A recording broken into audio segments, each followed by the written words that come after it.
మంచి భీమవరం స్టైల్ రొయ్యల పులావ్ తినాలనుకుంటున్నారా? చికెన్ అయితే తినలేము కదండి, రొయ్యలు అయితే తినొచ్చు కదా. తప్పకుండా ఈ యొక్క రెసిపీని ట్రై చేయండి. ఫస్ట్ గరం మసాలాని రోస్ట్ చేసుకుంటామండి. దినుసులన్నీ వేసుకుని ఎండుమిర్చి వేసి పౌడర్ చేసి పక్కన పెట్టేసుకుంటాం. తర్వాత ఒక గిన్నెలో హాట్ వాటర్, అందులో మనం రొయ్యలు అండ్ గరం మసాలా, సాల్ట్ వేసి మూత పెట్టి కుక్ చేసుకోవాలి. తర్వాత ఏమో ప్యాన్లో ఆయిల్ వేసి అందులో ఉల్లిపాయలు ఒక లార్జ్ 2 వేసుకుని, ఆ తర్వాత పసుపు, ఉప్పు, పచ్చిమిర్చి వేసి ఫ్రై చేసి ఈ మసాలా పొడి పక్కన రెడీ చేసి పెట్టుకోవాలి. ఆ తర్వాత అల్లం వెల్లిపాయ పేస్ట్ వేసుకుని దాంట్లో మనం రొయ్యలు ఉడకబెట్టిన తర్వాత రొయ్యలు ఇందులో వేసుకుని బాగా కలిపెట్టుకోవాలి.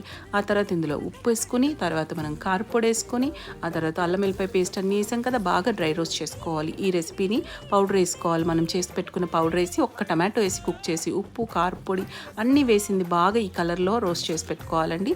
ఆ తర్వాత ఒక ప్యాన్లోని మనం గరం మసాలా వేసుకొని, నెయ్యి వేసుకొని, కొత్తిమీర, పుదీనా, ఆ తర్వాత ఉల్లిపాయలు వేసి అదే మనం స్టాక్ చేసుకున్నాం ఆ స్టాక్ వాటర్ వేసి రైస్ని కుక్ చేసుకోవాలి. అంతే అండి, మన పలావ్ రెడీ అయిపోతుంది. As it is restaurant